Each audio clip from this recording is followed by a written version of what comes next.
You're listening to the Shared Security Podcast, exploring the trust you put in people, apps, and technology, with your host, Tom Eston. In episode 104 for January 20th, 2020, details on the new critical Microsoft Windows vulnerability, why dating apps could pose a national security risk, and how new Apple privacy features are changing the way your data is sold. Are you in the market for a high-quality and stylish backpack, briefcase, clutch, or wallet? If so, make sure you buy something that has privacy built right into the product. And there is only one company that provides the best products on the market, and that's Silent Pocket. Visit their full line of patented Faraday products at silentpocket.com. And don't forget to use discount code SHAREDSECURITY at checkout to take 15% off your order.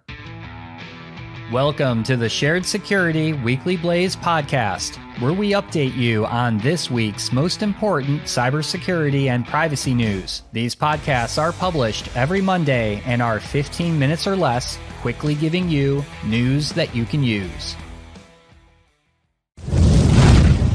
Last Tuesday, Microsoft announced its usual salvo of monthly Patch Tuesday announcements, but this time there was news of one particular patch which fixes a very critical and exploitable Windows vulnerability. The vulnerability, which is called a crypto API spoofing vulnerability, could allow a remote attacker to create spoofed code signing certificates, which could be used to, quote, sign a malicious executable, making it appear the file was from a trusted, legitimate source. This means the user would have no way of knowing the file was malicious because the digital signature would appear to be from a trusted provider. Microsoft also states that, quote, a successful exploit could also allow the attacker to conduct man-in-the-middle attacks and decrypt confidential information on user connections to the affected software. This vulnerability is so serious that Microsoft is warning that attackers could easily reverse engineer the patch to create exploits immediately. Most surprising about this particular vulnerability is that it was found by the National Security Agency and is the first time ever that the NSA has shared a vulnerability with Microsoft. It's also the first time that Microsoft has credited the NSA for finding a flaw in the Windows operating system. Of course, there is speculation that the NSA may have known about this vulnerability for quite some time and may have even used this vulnerability to exploit targets in the recent past. Now, there is no way of knowing this. However, you may remember that back in 2017, the NSA developed the Eternal Blue exploit, which was then stolen by the Shadow Brokers group when they had accessed all of the NSA's top secret spying tools. My take is that any disclosure of serious vulnerabilities by the NSA to the commercial sector is a good thing, and is hopefully a trend that we'll continue to see. Regardless, if you're using Windows 10 or Windows Server versions 2016 and 2019, you need to patch immediately to update your systems. Check out our show notes for a link to the Microsoft advisory for details on how to ensure you're patched for this latest exploit. In other Windows news, Windows 7 has officially reached end of life and is no longer supported by Microsoft. This means if you still have a system running Windows 7, you need to upgrade to Windows 10 as soon as possible. So why should you upgrade? Well, the biggest reason is that so you can stay protected with the latest security updates from Microsoft, because now Microsoft is under no obligation to issue any patches for Windows 7. Upgrading is especially important for organizations that still may have hundreds or more Windows 7 systems that are handling business data. So do yourself a favor, ditch Windows 7 and upgrade to Windows 10 as soon as you can.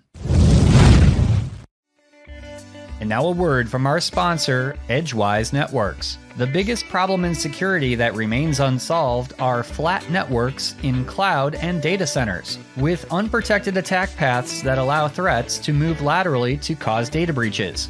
But microsegmentation using network addresses is complicated and takes too much time. But there's a better approach: Edgewise Zero Trust Auto Segmentation. Edgewise is impossibly simple microsegmentation, delivering results immediately with a security outcome that's proven provable. At the core of Edgewise auto segmentation is zero trust identity, which allows workloads to communicate only after their software identity has been verified. Malicious or unimproved software is no longer allowed to communicate. Identity-based protection provides more coverage with fewer policies to make Edgewise simple to deploy and manage. No changes to the application or network are required. One solution protects virtual machines and containers in the cloud and on-premises. To stop lateral threat movement and prevent breaches, visit edgewise.net for a demo and to see results within minutes.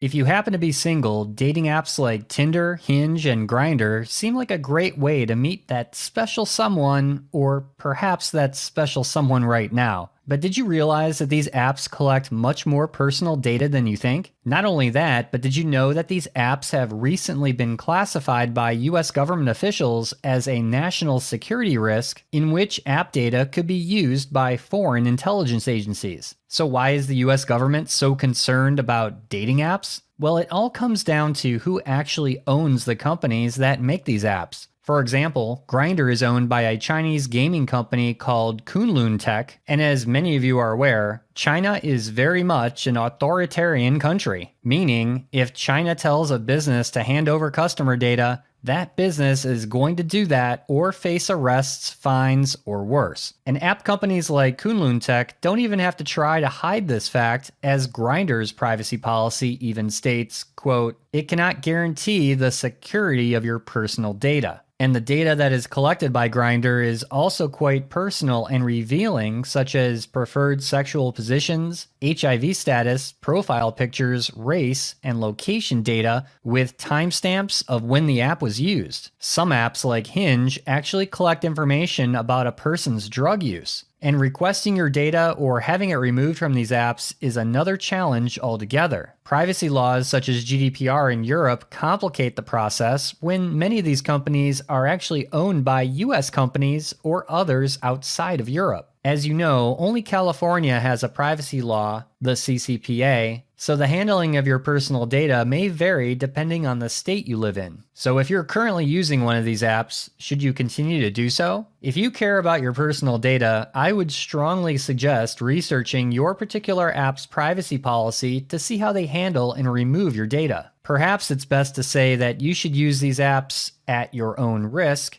as if dating wasn't risky enough.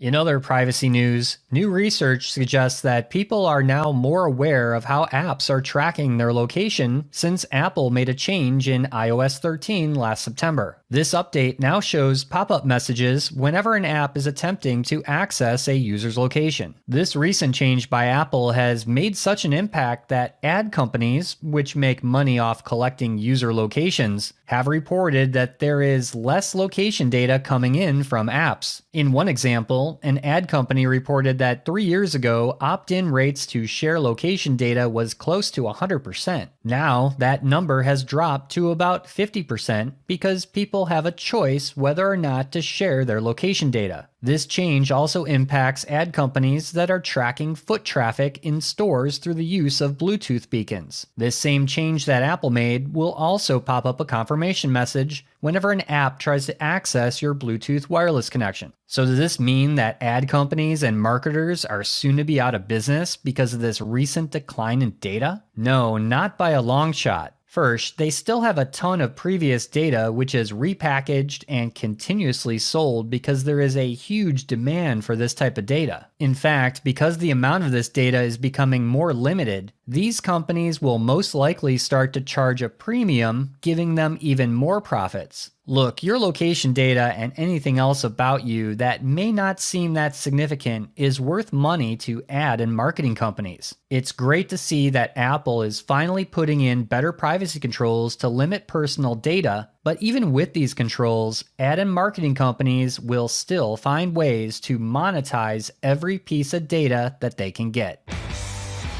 That's a wrap for this week's show. Visit our website, sharedsecurity.net, for previous episodes, links to our social media feeds, our YouTube channel, and to sign up for our email newsletter. First-time listener to the podcast? Please subscribe wherever you like to listen to podcasts. And if you like this episode, please share it with friends and colleagues. Thanks for listening, and see you next week for another episode of the Shared Security Weekly Blaze.